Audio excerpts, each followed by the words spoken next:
आपल्या घरासाठी आकर्षक दर्जेदार sliding windows, French folding windows, WC windows बसवायच्यात? तर मग यासाठी नाशिक मध्ये एकमेव आणि अद्वितीय असे एकच नाव, शिवाय एंटरप्राइजेस।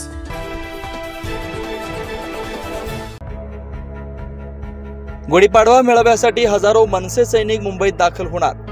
गुढीपाडव्याच्या निमित्त मुंबईतील शिवतीर्थ मैदानावर महाराष्ट्र नवनिर्माण सेनेच्या वतीने गुढीपाडवा मेळाव्याचे आयोजन करण्यात आले आहे। या मेळाव्यासाठी नाशिक जिल्ह्यातून जवळपास 9 ते 10 हजार मनसे सैनिक रवाना होणार आहेत। गुढीपाडव्याच्या दिवशी सकाळी 9 वाजता ग्रामीण भागातील तर 10 वाजता शहरातील जवळपास 800 ते 900 वाहनांच्या माध्यमातून पदाधिकारी, कार्यकर्ते मनसे अध्यक्ष राज ठाकरे यांचे विचार ऐकण्यासाठी रवाना होणार आहेत।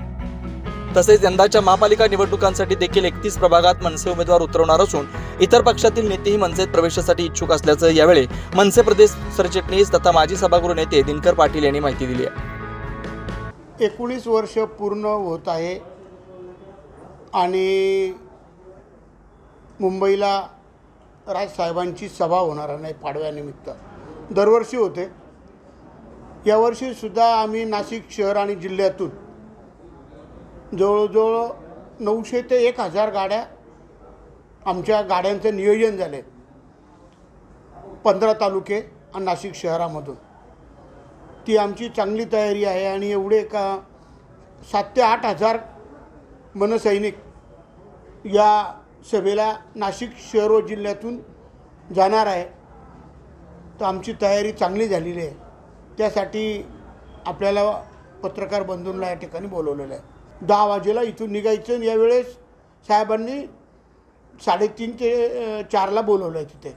दरवेळेस कसं काही वेळेस असं होतं, सभा संपल्यावर काही किंवा सभा चालू असताना जातात, पण यावेळेस आम्ही बरोबर सगळ्या गाड्या काढणार आहे, मागे पुढे कोणी गाड्या काढणार नाही। ग्रामीणच्या गाड्या सकाळी 9ला निघतील आणि शहरातल्या सकाळी 10ला येतील। 30 प्रभागात उमेदवार देणार आहे आणि आमची त्याच पद्धतीने तयारी चालू आहे। खूप कार्यकर्ते ॲक्टिव्ह झाले। इतरही लोक तुम्ही म्हणाल का तुमच्याकडे कसे काय सत्ता नसताना काही नसताना लोक येणार, तुम्ही बघाल आमच्याकडे किती कार्यकर्ते येणार आहे, दुसऱ्या पक्षातले सुद्धा लोक येणार आहे। आणि चांगलं आम्ही जनतेचे प्रश्न घेऊन तुम्हाला आता आमचे आंदोलनं दिसतील। तुम्हाला त्या दिवशी सांगितलं का आम्ही पहिलं गोदावरी प्रदूषणमुक्त, नंदिनी नदी असेल, वालदेवी असेल, दारणा या नद्यांचं प्रदूषणमुक्त करायचं पहिलं आंदोलन आम्ही, आणि तो प्रश्न पहिला घेणार आहे आणि तो कायमस्वरूपी सातत्य त्याच्यामध्ये ठेवणार आहे।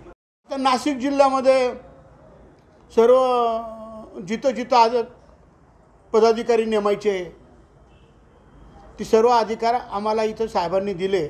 आमचं ते पण काम चालू आहे आणि चांगलं आमचं बांधणी चालू आहे। त्यामुळे खूप चांगला प्रतिसाद कार्यकर्त्यांचा आहे। 9 न्यूज महाराष्ट्रासाठी प्रतिनिधी वैभव घोगे, नाशिक।